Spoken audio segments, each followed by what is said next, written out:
जो शिवलिंग है जी जी। यहाँ पे जमुना पार से गाय आती थी, वो यहाँ पे दूध चढ़ा के अभिषेक करके फिर वापस करके परिक्रमा करके फिर वापस चली जाती जी। हाँ जी। यहाँ पे 100 लाख शिवलिंग की स्थापना है।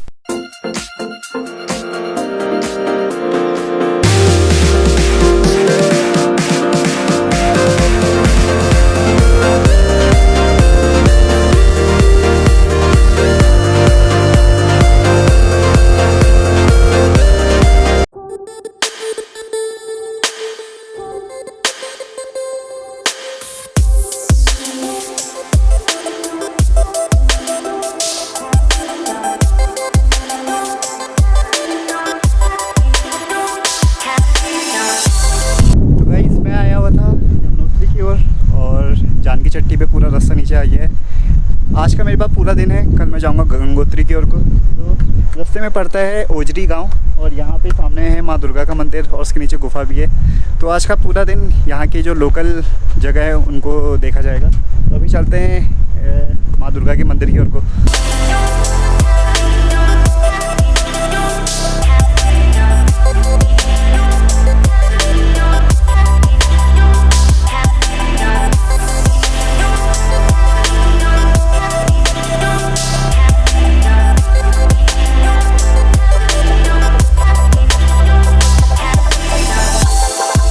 मंदिर का जो दरवाज़ा है वो बंद है, आई थिंक कोरोना की वजह से शायद बंद किया हुआ है। लेकिन मेरे जस्ट पीछे भी 2 मंदिर हैं, उधर चलते हैं और जो गुफा है उसको देखते हैं। अगर आप उत्तराखंड में पहले आए हुए हैं या कभी पुराने जो गांव है वहाँ गए होंगे, जो छत होती थी वो कुछ इस तरह के चौकोर पत्थरों से मिला के बनाई जाती थी। आजकल ये वाले पत्थर बहुत कम देखने को मिलते हैं और जो नए यहाँ घर बनते भी हैं वो भी सीमेंट या फिर टिन से बनते हैं।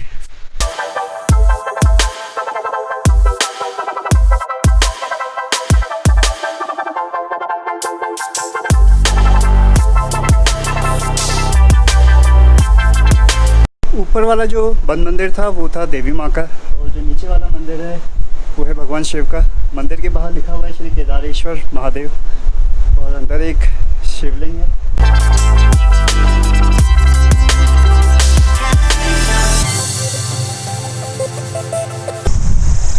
तो गाइस पहाड़ के ऊपर पे है ओजरी गांव का देवी मंदिर और इसके जस्ट नीचे है जो शिव प्रतिमा है और जो गुफा है वो। तो मैं वहां तक का पहुंचने वाला हूं।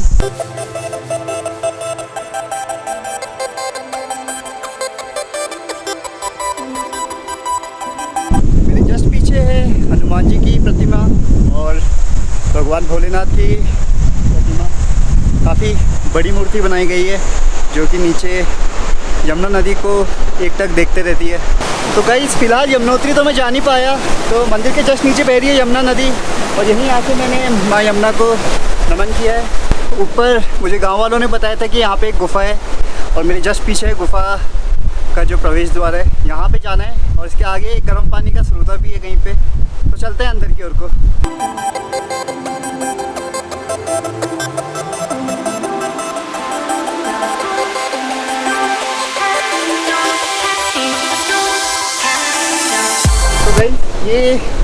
ये जो गुफा है इसमें कहा जाता है कि महाराज भगत गिरी जी ने यहाँ पे तपस्या करी थी और ये काफ़ी शांत जगह है। नीचे बह रही है यमुना नदी और बहुत ही शांत वातावरण है अंदर का।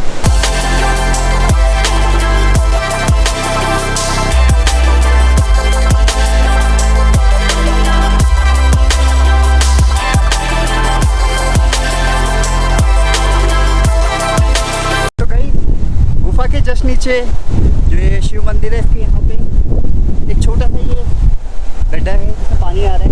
पानी एक्चुअली जो है वो भूमिगत अंदर से बाहर की ओर को आ रहा है और ये पूरा का पूरा गर्म पानी है। यानी कि ये पूरा का पूरा जो यहाँ पे कुंड पाए जाते हैं जो कि गर्म पानी से भरे रहते हैं वो है। सामने ही पूरा ठंडा पानी है और ये पूरा का पूरा गर्म पानी नीचे से की ओर से निकल रहा है। यहाँ पे जितने भी ऐसे कुंड पाए जाते हैं जिनसे अंदरूनी गर्म पानी आता है, इनमें काफ़ी मिनरल्स होते हैं और इनके बारे में कहा जाता है कि इनमें काफ़ी हीलिंग प्रॉपर्टी होती है। तो गाइस गुफा, शिवजी के मंदिर, देवी मंदिर और जो यहाँ पे गर्म पानी का ये प्राकृतिक कुंड था, उसके दर्शन हो गए हैं। अब हम चलते हैं वापस अपने मंजिल की ओर को।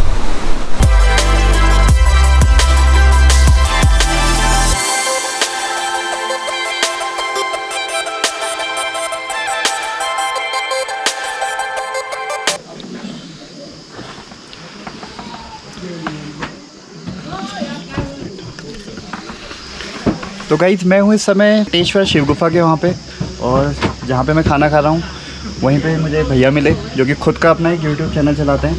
हिंदी पाठशाला करके इनका चैनल है और ये हिंदी साहित्य के बारे में उसमें बताते हैं। इन्होंने भी मुझे काफ़ी इधर जो और जगह घूमने के लिए हैं उसके बारे में बताया।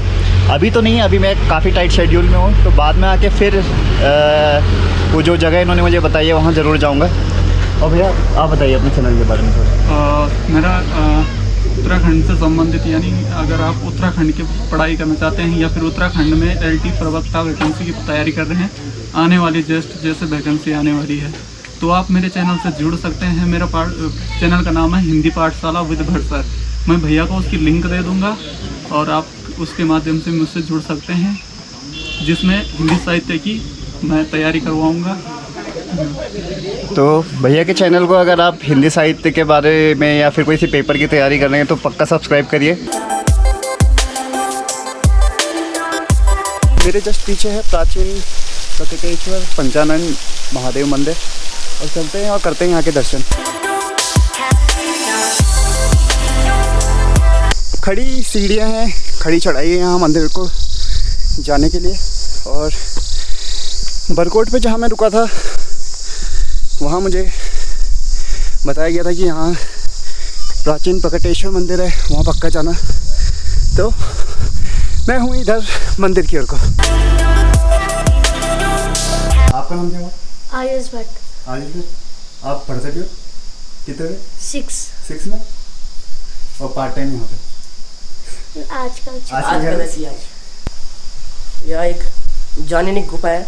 यहाँ ये अपना नेचुरली में प्राकृतिक के रूप में प्रकट हुई थी। आपने इसके अंदर का सभी चीज़ें देख ली होगी। इसके अंदर पूरा शिव का दरबार है। तो हमारे साथ हैं दीपक भट्ट, और वो बताएंगे हमें इस गुफा के बारे में। ये पंचमुखी शिवलिंग है। ये नेचुरली है, ये खुद ही यहाँ प्रकट हुए थे। और ये यहाँ पे गणेश जी हैं, ये यहाँ पे कार्तिक है। ये सारे जितने भी शिवलिंग है सारा खुद ही प्राकृतिक में खुद ही नेचुरली है, खुद ही प्रकट हुआ था। और ये पंचमुखी शिवलिंग का ये पहला मुख, दूसरा ये वाला है, तीसरा, चौथा, इधर पांचवा हो गया पंचमुखी है। ये माँ दुर्गा है। और आपको ऊपर सबसे ऊपर गरुड़ जी की प्रतिमा दिखेगी।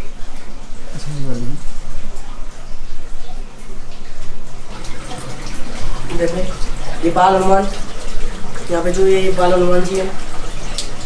पूरी की पूरी जो गुफा है प्राकृतिक उससे बनी हुई है। यहीं पे एक प्राकृतिक पानी का स्रोत भी है जहाँ पे जल चढ़ाया जाता है इधर। और आप लोग यहाँ कितने टाइम से उसमें हो गए? कितने टाइम से कर रहे हो आप लोग पूजा? यहाँ बहुत पहले से 1 जनवरी 2001 से यहाँ से यात्री आने शुरू। अच्छा।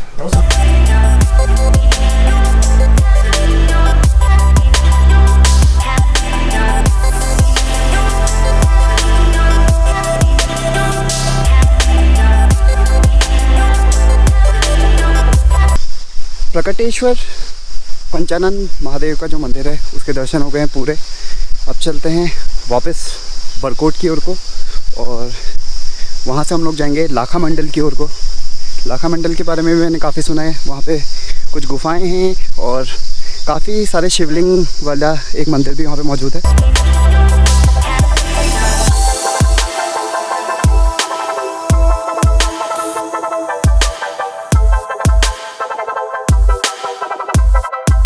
पहले थोड़ी सी पेट पूजा करते हैं और फिर चलते हैं लाखा मंडल की ओर को।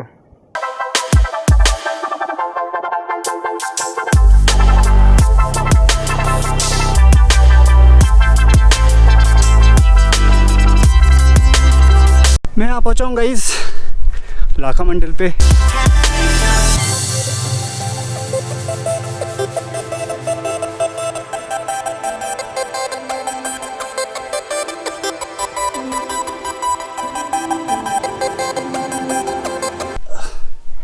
थोड़ा इस मंदिर के बारे में बता देंगे आप? वो ये मंदिर है, जी इस मंदिर की खोज गाय माता ने करी है। जो शिवलिंग है, जी जी यहाँ पे जमुना पार से गाय आती थी, वो यहाँ पे दूध चढ़ा के अभिषेक करके फिर वापस करके परिक्रमा करके फिर वापस चली जाती। जी। हाँ जी, यहाँ पे 100 लाख शिवलिंग की स्थापना है, 33 करोड़ देवी देवताओं का वास है। ये 4 युग के यहाँ शिवलिंग है, सतयुग का, त्रेता का, द्वापर का, कलयुग का। कलयुग हाँ जी। और ये हुआ कितना पुराना वैसे? ये तो पांडवों का समय का हो सकता है। अच्छा, उसी टाइम पे निर्मित हुआ है सारा का सारा।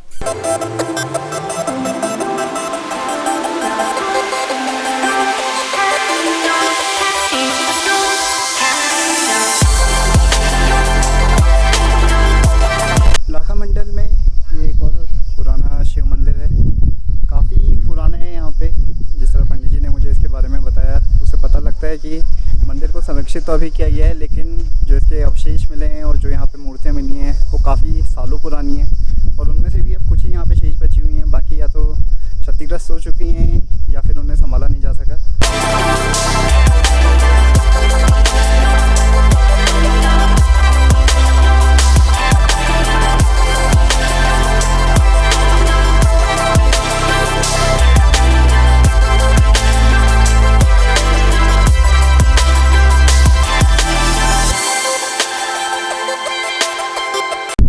मेरे पीछे जो मंदिर है वो पुजारी जी के हिसाब से काफ़ी पुराना है, और यहाँ पे 1.25 लाख से भी ज़्यादा शिवलिंग स्थापित किए गए थे।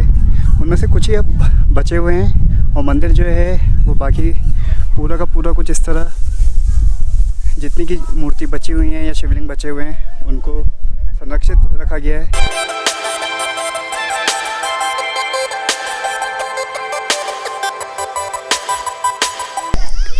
मेरे पीछे जो शिवलिंग आपको दिख रहा है, इसके बारे में जो ख़ास बात है वो ये है कि इस पर आप जब जल चढ़ाते हैं तो आपकी परछाई आपको पूरी साफ़ दिखाई देती है। जो पुजारी जी ने मुझे बताया कि इस समय जितनी ज़्यादा सूर्य की रोशनी होती है, यानी कि सुबह के टाइम पे आपको परछाई या जो आपका प्रतिबिंब होता है वो बहुत ज़्यादा साफ़ दिखता है, और क्योंकि इस समय शाम हो चुकी है तो अभी भी दिख रहा है, लेकिन उतना साफ़ नहीं दिख रहा है।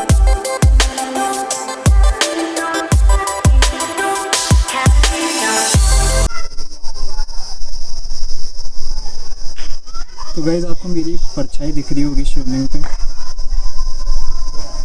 और जितना पुजारी जी ने बताया कि जितना सुबह सूर्य निकला होता है उतनी ज़्यादा ये जो प्रतिबिंब होता है उतना ही साफ़ होता है। इस शिव मंदिर जिसमें मैं अभी आया था, इसके बारे में कहा गया है कि इसकी स्थापना महाराज युधिष्ठिर ने की गई थी, और काफ़ी पुराना मंदिर है। गाइस, मेरे जस्ट पीछे है एक और मंदिर।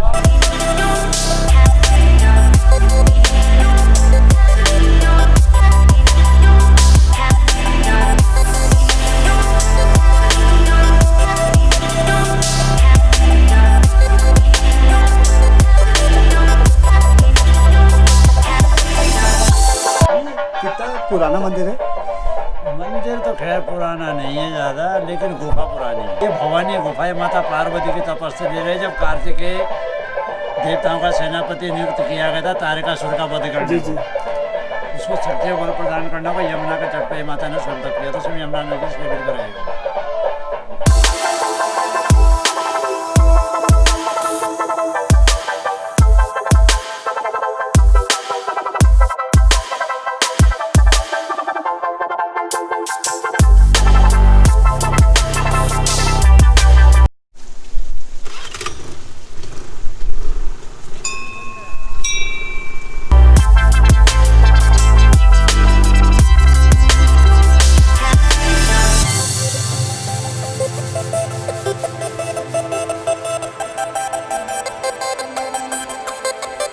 इस गुफा के बारे में बता देगा थोड़ा सा।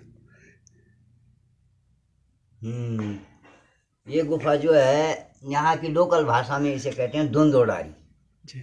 धुंध ओडारी, और वैसी इसको पांडव गुफा कहते हैं, प्राचीन पांडव गुफा। तो कहते हैं ये बुजुर्ग लोग जो हैं यहाँ पर, वैसे इतिहास में लिखित में तो कहीं है नहीं ये जी। लेकिन क्यों दंती है, कहते हैं लोग कि यहाँ से जब लक्षागृह में पांडवों को जलाया जा रहा था तो वो जो है इधर से बाहर निकले थे और अज्ञातवास में रहे यहाँ। अच्छा। हाँ, जब वो अज्ञातवास में वो पांडवों कौरवों के डर के मारे अज्ञातवास में रहे इधर। तो उन्होंने जो है यहाँ लाखों लिंग बना रखे हैं। आगे आप गए होंगे लाखा मंडल, लाखों लिंग बना रखे हैं, जहाँ खोदो वहाँ लिंग ही लिंग मिलते हैं वहाँ।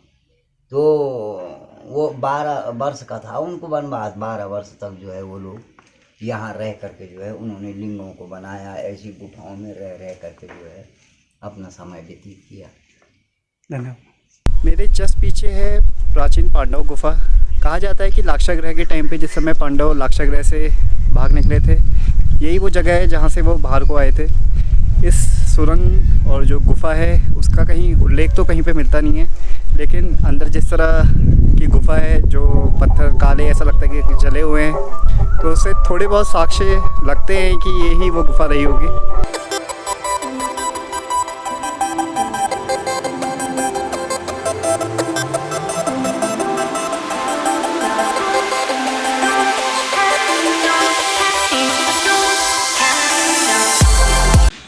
गाइस, मैं पहुंच चुका हूं अपने रूम पे। यहाँ बहुत सारी जगह मैं घूमा, जिसमें लाखा मंडल और यहाँ के लोकल के जो मंदिर थे वो देखे। अब मैं करता हूँ रेस्ट। बाय।